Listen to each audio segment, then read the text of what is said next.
Bonjour à tous. Les regards sont désormais tournés vers le chef de l'État qui doit décider de la tenue ou non du référendum.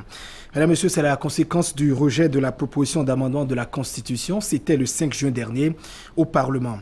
En attendant de voir Patrice Talon se prononcer sur le sujet, opposition et puis mouvance présidentielle affûtent leurs âmes. La guerre du oui ou du non a déjà démarré dans les chapelles politiques et dans certains médias. Mesdames et messieurs, ce dimanche, c'est la position d'un membre du gouvernement que Zone Franche vous propose. Modeste Kérékou est notre invité. Bonjour, monsieur le ministre. Bonjour. Merci d'accepter notre invitation. Vous êtes le ministre des petites et moyennes entreprises et de la promotion de l'emploi. Avec vous, nous ferons donc le tour d'horizon de l'actualité nationale. Elle est évidemment dominée par l'actualité politique. Et puis, on dira aussi un mot sur votre ministère, en l'occurrence la question du chômage, de l'emploi également, de l'entrepreneuriat des jeunes. Vous suivent les téléspectateurs de Canal 3 Bénin et puis les auditeurs des radios partenaires de cette chaîne à l'intérieur du pays. Il s'agit de Fraternité FM à Parakou, Kondi FM à Kandi, Dialogue FM à Banikwara et puis Solidarité FM à Djougou. Et pour vous entretenir, monsieur le ministre, je suis avec Christian Dalédian. Christian, bonjour. André Salanon, bonjour. Modeste Timothée Kérékou, bonjour. Bonjour, monsieur Adiano. Voilà, bienvenue sur Zone Franche. Nous allons, ensemble avec vous, analyser un peu l'actualité nationale. On va parler de cette actualité, l'actualité du moment, la révision de la Constitution et tous les tableaux autour de cette fameuse révision. Alors, par 2 votes successifs le jeudi 5 juillet dernier, eh bien, le Parlement béninois a ouvert la voie à un référendum pour amender la Constitution du 11 décembre 1990. Dans quel état d'esprit étiez-vous, vous, Modeste Kérékou, acteur politique et de surcroît, ministre, membre du gouvernement du président Patrice Talon? Dans quel état d'esprit avez-vous suivi cette actualité? C'est vrai que vous n'étiez pas au Parlement, mais vous avez suivi de très près tout ce qui s'est déroulé. Merci beaucoup, monsieur Adiano, monsieur Salanon, pour votre invitation. C'est toujours un plaisir d'être sur votre plateau. J'ai suivi avec beaucoup d'intérêt pour le citoyen que je suis, même si je n'étais pas au gouvernement. J'ai suivi avec beaucoup d'intérêt ce qui se passait du côté de la représentation nationale ce vendredi 6, me semble-t-il. Jeudi 6. Jeudi 6, voilà, c'est jeudi. Donc j'ai suivi et j'aurais personnellement souhaité que les 4/5e aient été obtenus pour, étant entendu que cette fois-ci, à la différence d'il y a un an, du 4 avril 2017, c'est une proposition de loi. Donc l'initiative n'est pas du gouvernement, c'est l'initiative des députés. Et j'avais également suivi que l'Assemblée nationale a organisé un séminaire autour de la question, autour des 4 points mis en discussion, des 4 propositions d'amendement, en conviant toute la classe politique, la société civile et autres. Et il m'a semblé, sauf si j'ai mal compris, qu'un consensus a été trouvé, qu'aucune frange, qu'un corps constitué de la nation n'ait trouvé impertinent les propositions. Mais bon, l'observateur averti que je suis aussi savait par ailleurs que le gouvernement, en tout cas les députés favorables au gouvernement, n'atteignaient pas à eux seuls les 4/5e. Donc c'est me prévalant de ce consensus qui semblait être acquis que j'ai pu espérer que le vote aurait pu être favorable. Mais l'Assemblée nationale étant le voulu de la politique. Voilà, les résultats étaient ce qu'il a été. J'ai pris acte. Voilà mais il aurait pu être autre. Alors, depuis le départ de la dernière action, je veux parler de ce scénario que nous avons tous vécu, je dirais la dernière fois au Parlement, quand on sait que la première tentative de révision de la Constitution, celle de 2017, n'a pas abouti. Est-ce que vous vous attendiez à voir l'initiative prospérer, malgré le consensus qu'il y a eu autour à travers ce séminaire parlementaire? Même la première initiative d'avril 2017, j'avais fortement espéré qu'elle puisse prospérer.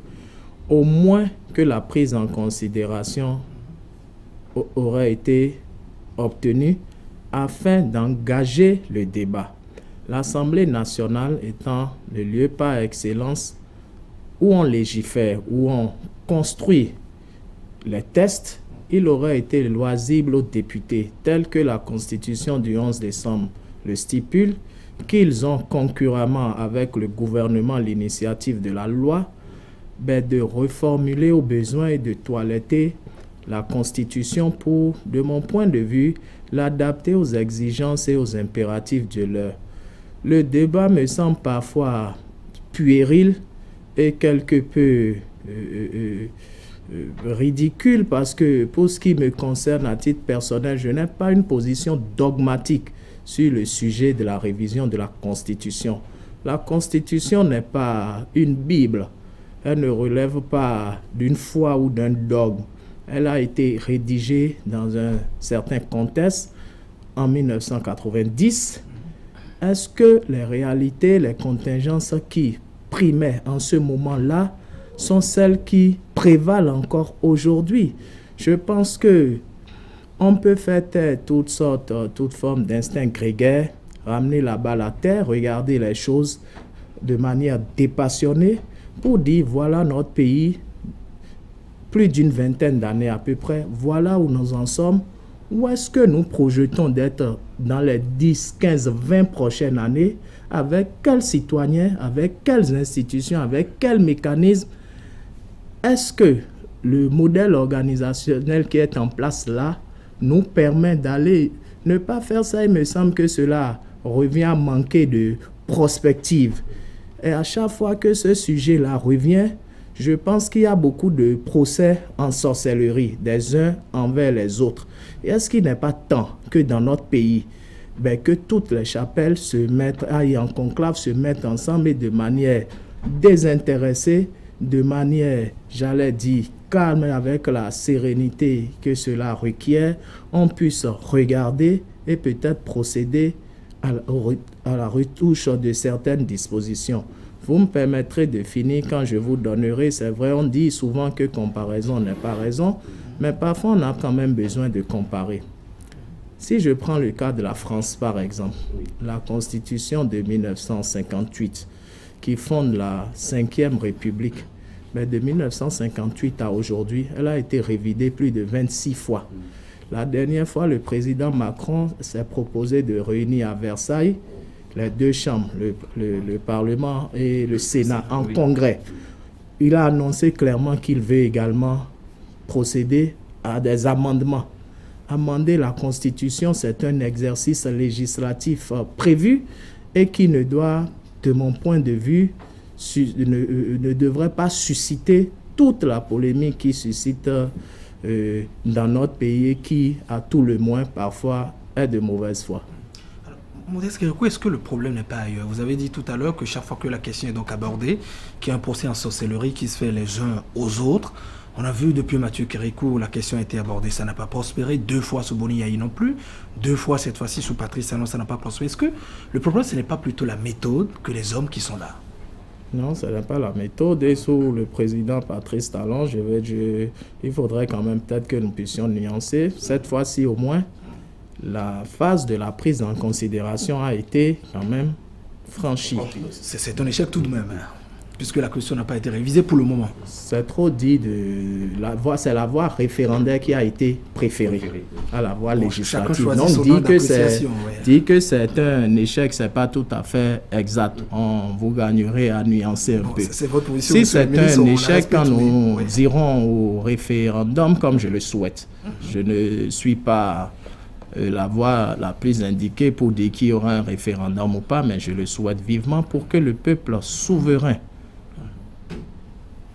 exprime sa volonté, parce qu'il est dit que notre Constitution postule que la souveraineté appartient au peuple et que le peuple exerce sa souveraineté soit par ses représentants élus, soit par voie référendaire. Si nous en arrivons au référendum et que de manière dépassionnée, nous arrivions à expliquer les enjeux à nos concitoyens, nous verrons bien le résultat des urnes. Si vous dites que le problème serait ailleurs, visiblement, et c'est ce qui est fort regrettable et pénible pour notre pays qui renvoie à une certaine idée de béninoiserie dont on nous a toujours taxé à tort ou à raison, parce que on laisse le sujet en débat et on s'attaque à d'autres considérations qui n'ont rien à voir avec l'objet qui est en discussion. Je parlais de la méthode précisément, parce que je disais, quand je dis ailleurs, vous parlez de béninoiserie, moi je parlais de la question de la méthode,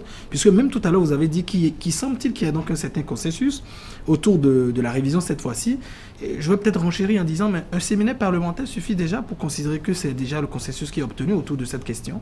Je vous dis que cette fois-ci, sauf si vous me contredisez, l'initiative est parlementaire. C'est une proposition de loi qui a été déposée.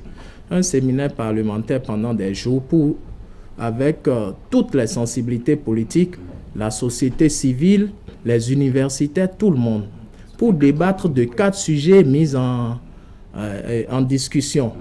Et à la sortie, les conclusions de ces séminaires font paraître clairement que tout le monde est d'accord sur la nécessité de ces points, spécifiquement ces points et aucun autre point. Et on se retrouve là où il faut le manifester et on a un résultat contraire. Quelle autre approche souhaitez-vous? Faudrait-il qu'on aille dans les couvents ou je ne sais pas, bon, peut-être suggérer quelle autre approche peut permettre alors pertinente pour prendre en considération cette question. Avant de la coucher, vous maîtrisez très bien l'histoire politique de notre pays, monsieur le ministre.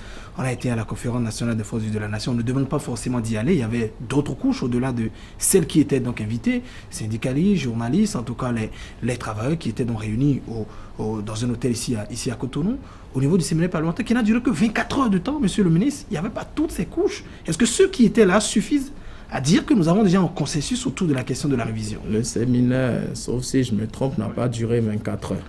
Organisé par le Parlement, 24 heures, oui. Bien sûr, je pense que tous ceux qui étaient là étaient suffisamment représentatifs de l'ensemble des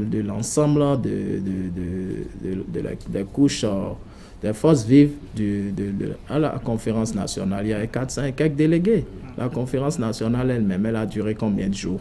2 semaines. Oui, 2 semaines. Après, les organes de la transition ont été mis en place. Ceux qui ont rédigé la Constitution, les pères fondateurs, le constituant béninois, ils étaient combien?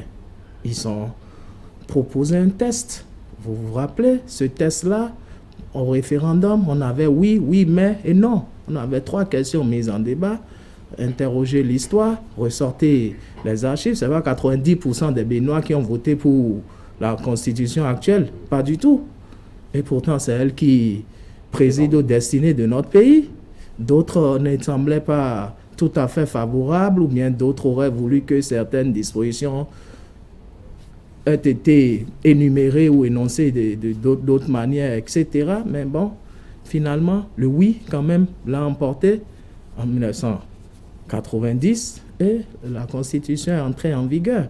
Ça dit que pour la réviser, peut-être qu'il faut encore passer par une conférence nationale. C'est le contexte d'alors qui a commandé et le génie du président Mathieu Kékou, paix à son âme, rendons à César ce qui est à César par ailleurs, qui a pris sur lui l'initiative de convoquer la conférence nationale. La conférence nationale n'est pas la panacée. On peut arriver aux mêmes fins, peut-être avec d'autres méthodes aussi. Du moins, c'est mon point de vue. Alors, nous sommes en 2017, après 2018, ça fait quand même 2 actions qui sont émises, mais finalement, le résultat attendu n'était pas ce qu'on avait projeté. Est-ce que, quelque part, il n'y a pas la méthode qui a manqué à cette procédure, à cette révision de la Constitution? Mais sinon que lorsque vous écoutez les arguments véhiculés par la minorité parlementaire, par exemple, on parle d'impréparation, on parle de délais relativement courts, on parle de manque de large concertation et autres. Comment est-ce que vous percevez ces arguments énumérés? Est-ce que ça ne colle véritablement pas à la réalité des choses? D'abord, je voudrais faire remarquer que les 2 initiatives sont d'origine différente. Un projet de loi en avril 2017, donc de l'initiative du gouvernement, une proposition de loi. La Constitution dit que, je l'ai dit tantôt, les députés ont l'initiative de la loi concurremment avec le gouvernement. Il peut y avoir une troisième, une quatrième, j'en sais rien. Les honorables députés à l'Assemblée nationale en ont le droit et l'initiative. Moi, je ne vois pas ce que vous évoquez, mais ce qui est constant, de mon point de vue, c'est la mauvaise foi. C'est la mauvaise foi de certaines personnes. Je n'ai pas la langue de bois, je dis ce que je pense, qui est resté constant. Elle refuse d'aller au débat, c'est ça? C'est la mauvaise foi de certaines personnes qui est restée constant et peut-être qu'à un moment donné, ont donné l'impression de comprendre l'enjeu, de participer à la discussion, mais en sachant pertinemment que peut-être qu'elle referait le même coup, ben, tant mieux qu'à cela ne tienne, j'en prends acte, mais c'est simplement regrettable et dommage parce que je me dis, quand on agit ainsi, qu'est-ce qu'on projette pour le pays dans les années à venir? Quelle image on veut donner? Quel Bénin on veut construire? Quand vous parlez de certaines personnes, vous voulez parler de qui précisément? Les députés qui ont voté contre, je n'aurais pas de les citer. Oui, les 19 députés qui ont voté contre. Oui. Ce que vous appelez minorité parlementaire, je pense que c'est de la mauvaise foi. Ailleurs, voilà comment le jeu politique se passe. On affirme ses positions, on dit, ils étaient là au séminaire parlementaire, ou bien n'ont-ils pas participé? Quand je vous dis qu'au séminaire parlementaire, avec les universitaires, la presse, la société civile, il a semblé qu'un consensus s'est dégagé. Ce que moi j'appelle ici la mauvaise foi, c'est que je me dis si la formulation ou l'énoncé de certaines dispositions dérange, mais pourquoi on ne propose pas autre chose qui permet de lever toute ambiguïté une fois pour de bon? Parce qu'ils tendent, et avec eux, leurs supplétifs, les préposés à l'intoxication, prête des intentions. Mais nous comprenons tous français. Nous disons, nous formulons les choses d'une certaine manière. Vous dites que peut-être à bon droit, ça peut prêter à confusion. Mais reformuler, proposer une reformulation qui lève tout doute et toute ambiguïté. C'est ça, être de bonne foi. Procéder autrement, pour moi, ça relève de la sorcellerie. Monsieur le ministre, vous avez été député à l'Assemblée nationale. Il y a eu des propositions que vous avez combattues. Est-ce qu'on pouvait dire en son temps que vous étiez de mauvaise foi aussi, quand il y avait des propositions que vous rejetiez? Non, il ne faut pas faire des amalgames, monsieur Salanon. Ce sont des députés aussi. Je ne voudrais pas que vous puissiez... pas replonger dans le passé. Je ne voudrais pas que vous puissiez vous mettre dans le registre de ceux que j'appelle les supplétifs de l'intoxication. Vous savez, vous avez un rôle aussi de pédagogie. Et vous êtes d'éminents journalistes. J'ai presque envie de dire que vous êtes d'éminents éducateurs. Posez les problèmes tels qu'ils se posent et laissez chaque citoyen béninois se faire sa propre religion. Ce que j'ai dit, c'est très clair. J'ai été, et vous le rappelez, je le confirme, j'ai eu l'honneur d'avoir participé à la 4e législature. Quand nous étions contre quelque chose, nous l'énoncions de manière claire et nette. Moi, j'ai voté pour le couplage des élections, par exemple, lors de la 4e législature. Parce que depuis lors, déjà, il y a combien d'années maintenant? Plus de 16 ans, si je ne me trompe. J'avais déjà voté pour ça. On avait amendé une loi, un code électoral pour dire qu'il faut ramener le mandat des députés à 5 ans. La Cour constitutionnelle a cassé pour dire que les députés en exercice ne peuvent pas amender la loi à leur profit. Nous avons compris, peut-être en ce moment, c'était une méconnaissance de notre part. La décision de la Cour constitutionnelle étant sans recours par ailleurs, nous avons pris acte. Mais ce qui est fait en ce moment, peut-être pour parler des 4 propositions d'amendement en question, il y a peut-être une proposition qui parle de couplage ou bien d'élections groupées. On dit qu'il y aura élection en 2019. On dit qu'il y aura élection présidentielle en 2021. Mais de permettre aux députés élus en 2019, donc l'an prochain, ce n'est pas la 7e législature qui est en train de finir, d'avoir peut-être de manière exceptionnelle à faire 7 ans. Pour que quand le président qui sera élu en 2021, qui s'appelle Patrice Talon ou un autre, son mandat de 5 ans qui viendrait en 2026, tout le monde puisse aller aux élections en ce moment. Mais on dit non, que cette proposition, cet amendement vise à ne pas aller aux élections en 2021 pour que le chef de l'État, le président Patrice Talon, continue de 2016 où il a été élu à 2026. Quand même, c'est quand même trop gros et cousu de fil blanc. Mais on arrive des personnalités, des députés, ou bien des gens qu'on appelle comme tels, arrivent à soutenir ça et à distiller ça dans l'opinion. Et vous voulez qu'on dise que ceux-là sont de bonne foi? Moi, je ne suis pas en mesure de le dire. Non, on respecte votre position, mais ils ne sont pas là aussi pour se défendre. On a aussi l'obligation d'apporter certaines questions en même temps pour assurer une certaine contradiction, monsieur le ministre. Oui, Christian. Oui, justement, vous l'avez toujours martelé depuis le début de cette émission que c'est la mauvaise foi qui est en train de prendre le pas sur la raison. Quand on écoute un peu les arguments développés par les députés de la minorité parlementaire ou ceux-là qui ne partagent pas la gouvernance actuelle, alors, quand ils avancent des arguments, quelque part, ils disent que c'est une manière pour eux de préserver les acquis démocratiques. N'est-ce pas une manière pour eux de montrer un peu à une partie de la population leur patriotisme? Non, je vais vous dire la vérité. Peut-être que parfois on a un peu l'habitude de tourner autour du pot. Vous permettrez que je dise, je lève un point de voile sur certaines choses que peut-être beaucoup de gens ignorent.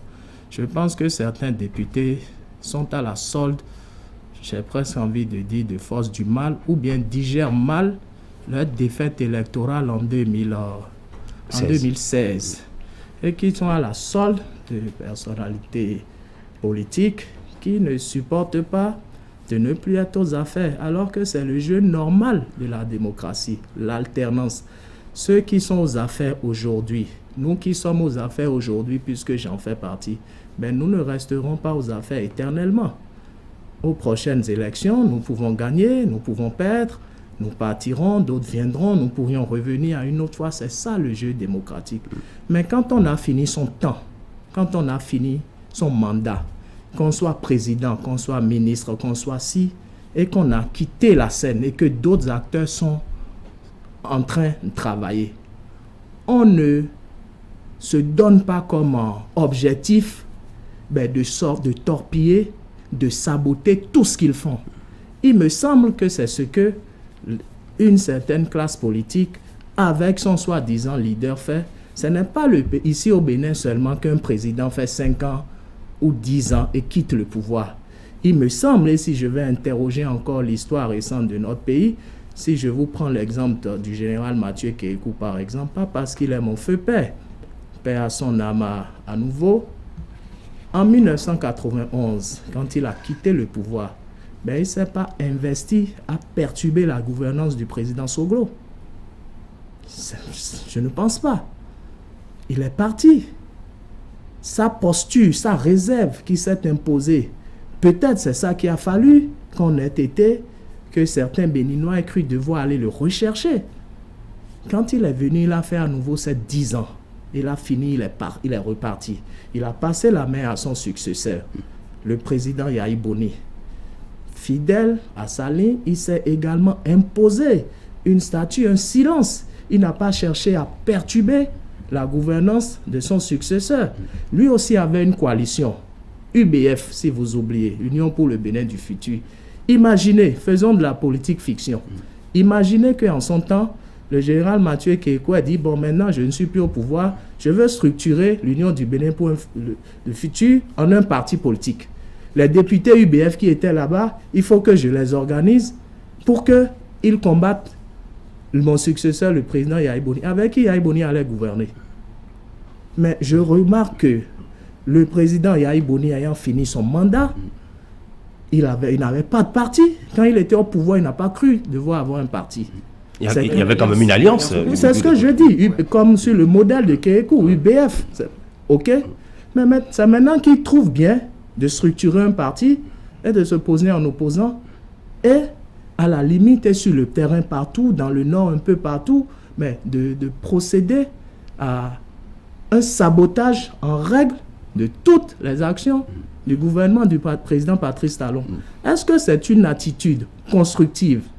Est-ce que c'est une attitude, excusez-moi de le dire comme ça, digne de quelqu'un qui a exercé les plus mais, hautes responsabilités. Monsieur le ministre, ce dont nous parlons, c'est quand même les députés qui sont à l'Assemblée nationale et qui s'opposent quand même à la cible. Peut-être vous ne le savez pas. Moi, non, Modeste, ce que je dis ici, on n'a pas la preuve qu'ils sont téléguidés. Ce que je dis n'engage que moi. Peut-être vous ne le savez pas, mais moi, je sais qui est le donneur d'ordre et d'où est-ce qu'ils prennent les consignes pour les positions qu'ils affichent et qu'ils défendent. Moi, nous sommes à Cotonou, mais le Bénin ne s'arrête pas à Cotonou. Moi, je suis du Nord. Quand je suis dans ma circonscription, quand nous rencontrons nos sages, un certain nombre de choses, nous entendons ce qu'ils nous disent. Que le président, l'ancien président et ses supplétifs disent sur le terrain, qui sont des propos que je n'ose même pas relayer ici, parce que c'est des propos attentatoires à la concorde nationale. Je trouve que ce n'est pas sain. Quand on a fini... Oui. Et le Bénin n'a pas inventé la démocratie. Je vous ai cité l'exemple du Bénin, d'un autre ancien président, d'autres anciens présidents. On peut aller dans d'autres pays en Afrique, en Europe, en France, aux États-Unis. Il me semble que quand les gens finissent leur gouvernance, même quand ils sont de partis politiques, on a vu l'alternance entre Sarkozy et Chirac, entre Sarkozy et Hollande, et maintenant entre Hollande et Macron. On a vu Bush et Obama, maintenant on voit Obama et Trump. Je n'ai pas le sentiment que ceux qui viennent après, ils s'imposent pour devoir de pourrir la gouvernance de leur successeur. Dénonçons ce qui n'est pas bon et disons à ceux qui sont dans ce jeu pas bien, que ça ne se fait pas. D'accord. Vous avez rappelé une certaine ligne, une certaine pratique que l'on observe, disons, dans d'autres pays, même au Bénin également, vous l'avez rappelé. Boni Yaye, comme un citoyen, rien ne lui interdit de faire la politique. Si la morale interdit de faire tel que c'est fait. Si vous dites que rien... Non, je parle de la politique.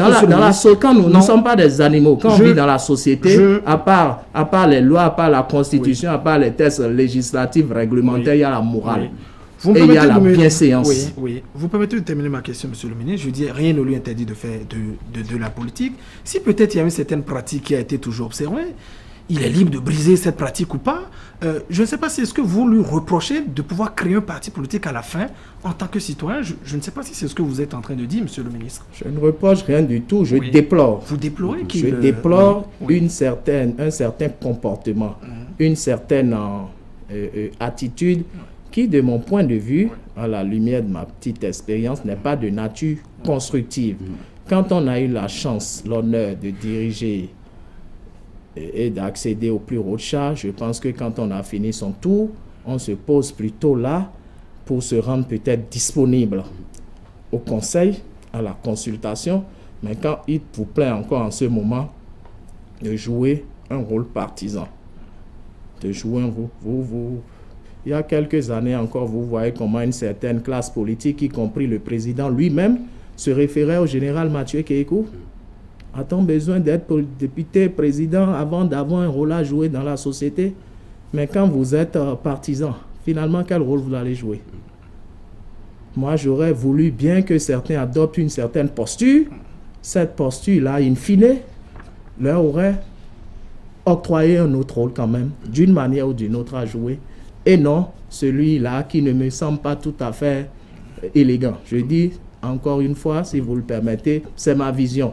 Elle est peut-être discutable, mais c'est ma vision. Alors justement, on va revenir en tout cas pour aborder plus en profondeur la question politique et bien d'autres.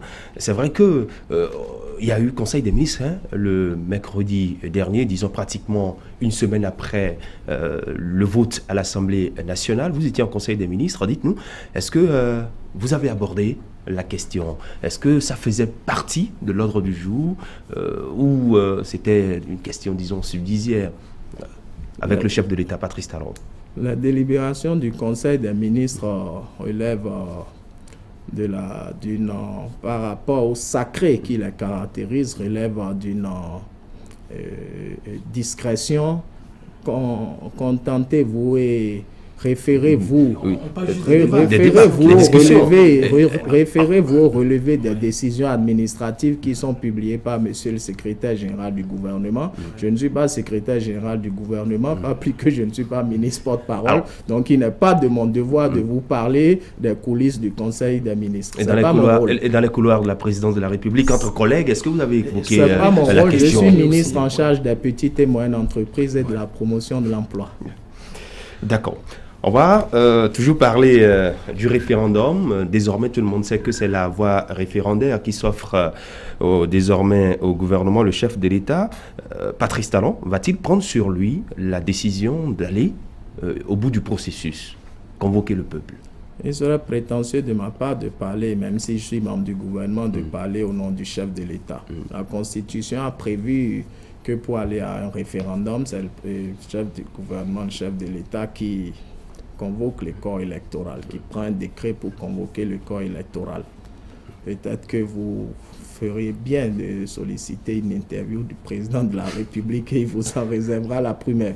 Quand j'ai dit cela, je vous dirai par ailleurs que c'est mon souhait. Là maintenant, je parle en termes de souhait.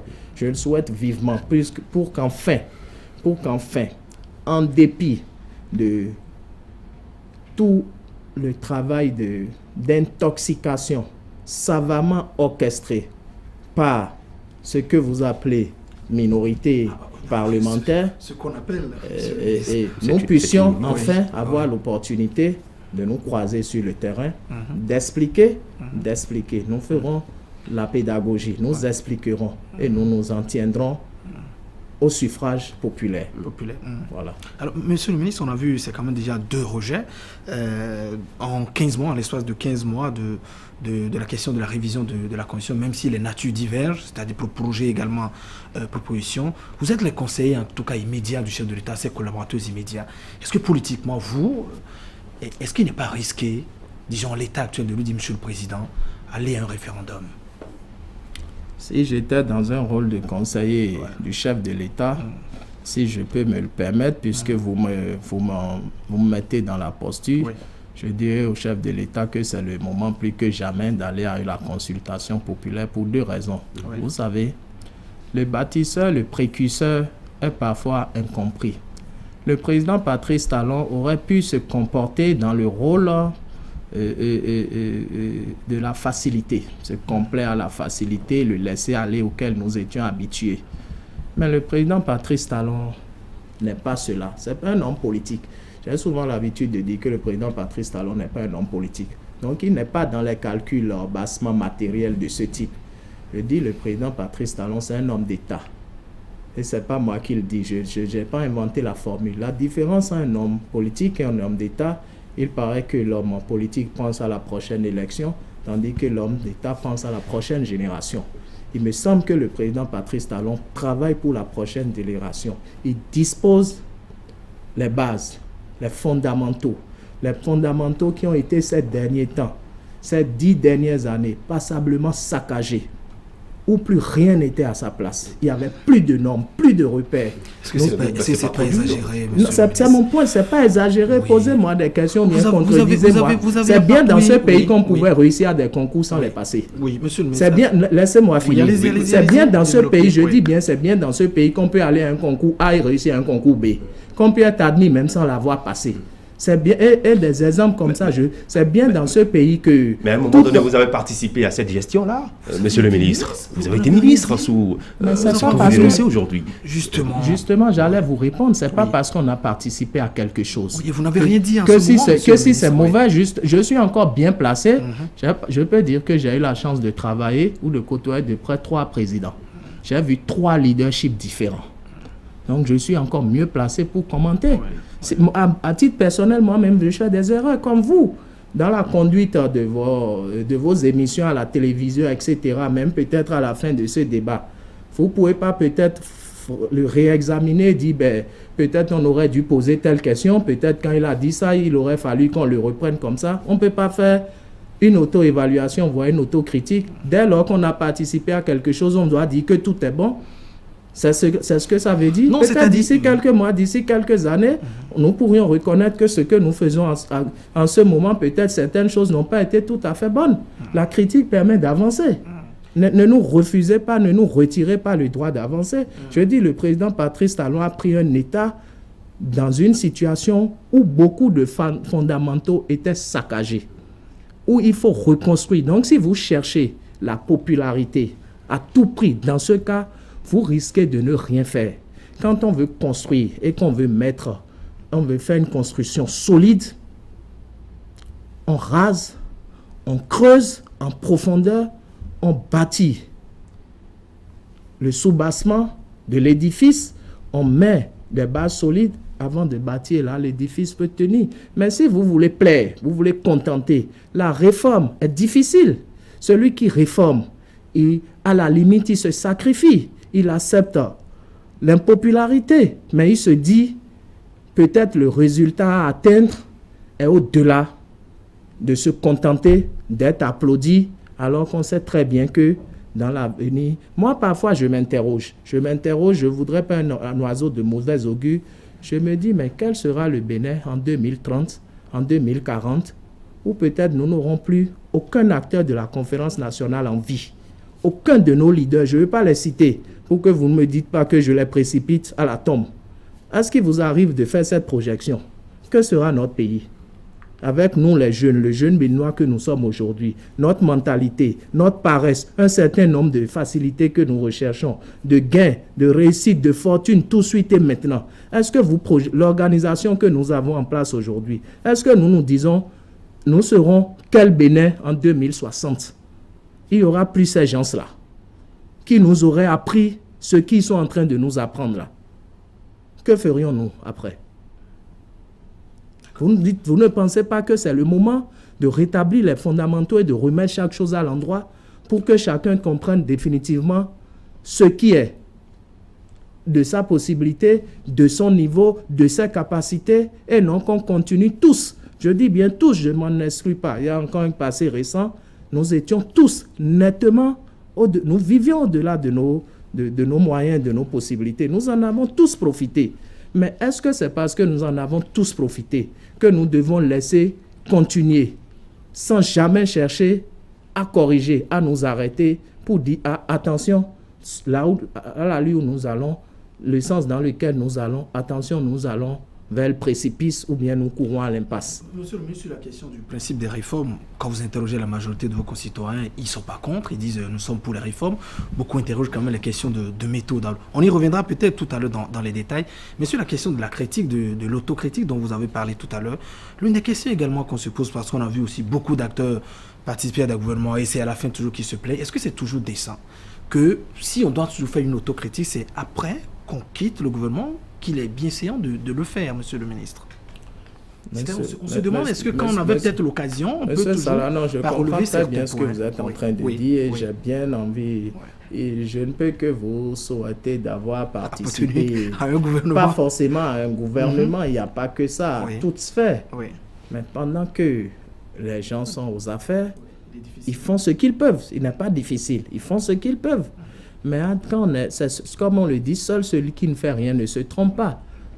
Toute décision procède d'analyse et parfois quand on prend une décision, il faut savoir que c'est un choix.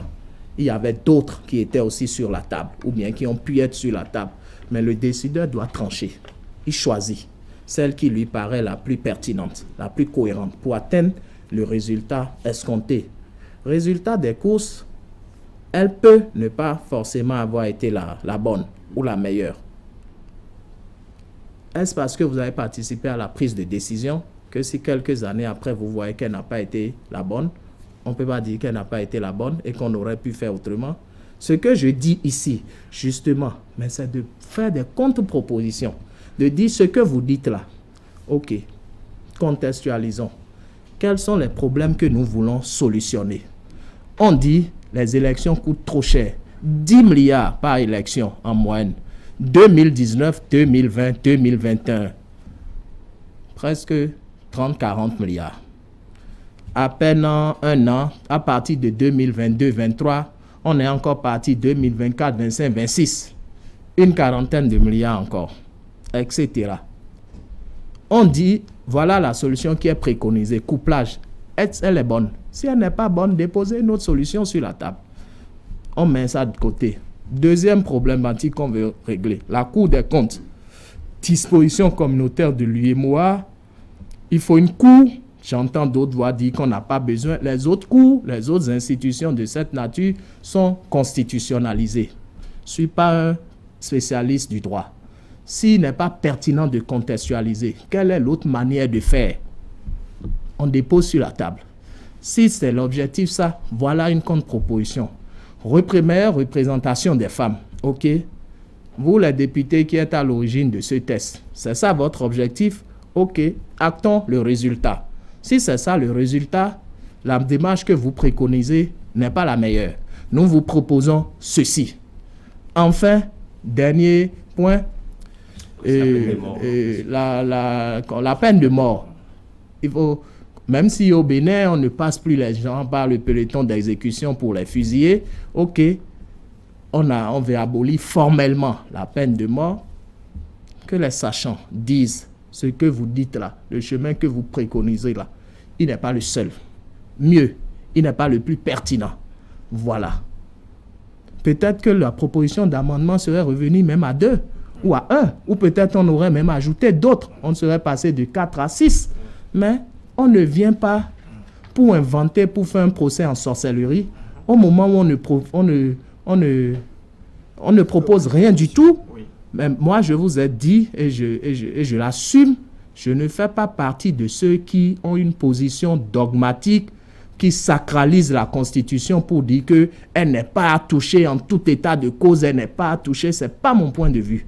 Je pense qu'il y a bien de choses que nous pouvons regarder, la tête froide, le cœur chaud, et en fonction des impératifs qui sont celles de l'heure, nous procédions à des réajustements. C'est mon point de vue. Alors, de votre analyse, est-ce que les 4 propositions objets d'amendement sont, je dirais, aussi pertinentes?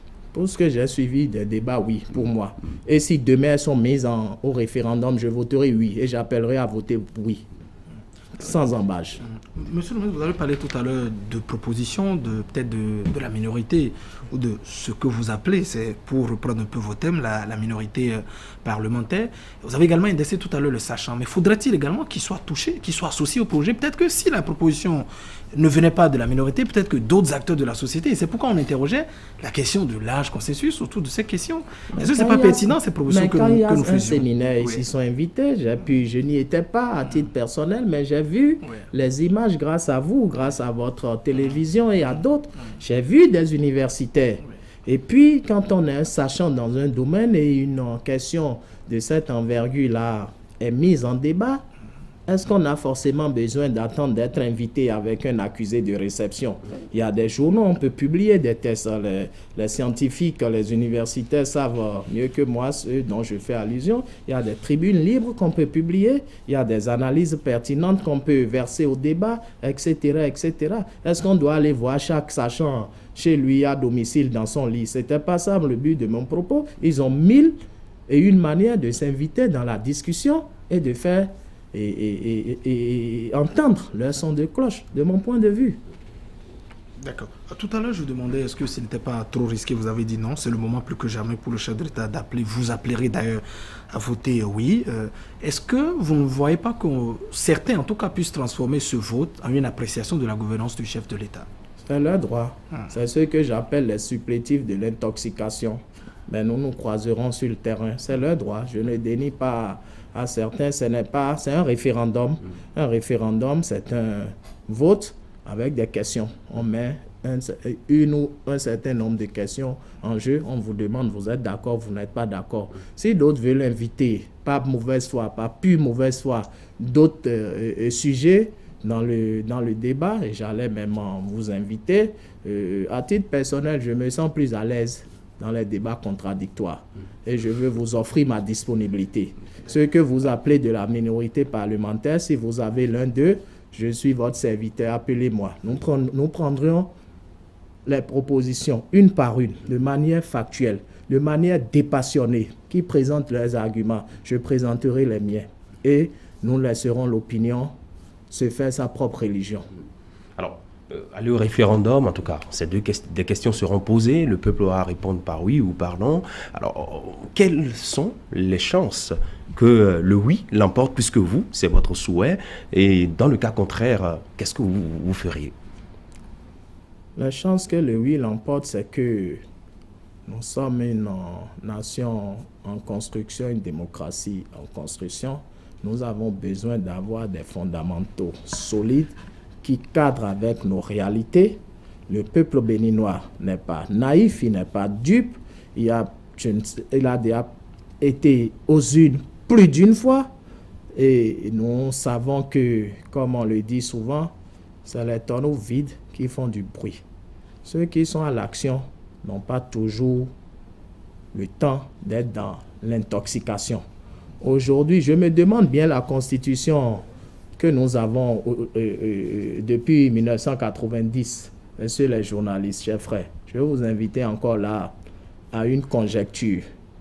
Si en 1990, même au thème, pendant la conférence nationale et après, nous avions les réseaux sociaux, nous avions tout ce que nous avions aujourd'hui, nous avions certains avec cette si mauvaise foi que nous notions. Est-ce que vous pensez que peut-être cette conférence-là aurait abouti? Est-ce que vous pensez que nous aurions eu cette constitution s'il y avait eu autant d'intoxication sur les réseaux sociaux à l'époque en 1990? Je m'interroge. Je vous demande de vous interroger avec moi. Nous savons pertinemment et nous sommes prêts à courir le risque parce que nous avons confiance en nos concitoyens. Nous savons en son temps que si jamais on devait aller au référendum, que ce que le général Mathieu Kéhékou appelait les agents patentés de la réaction locale et internationale, je dirais, de la béninoiserie, entreront en jeu pour tenter par tous les moyens de faire des procès en sorcellerie, de dire des choses qui n'ont rien à voir avec l'objet du référendum.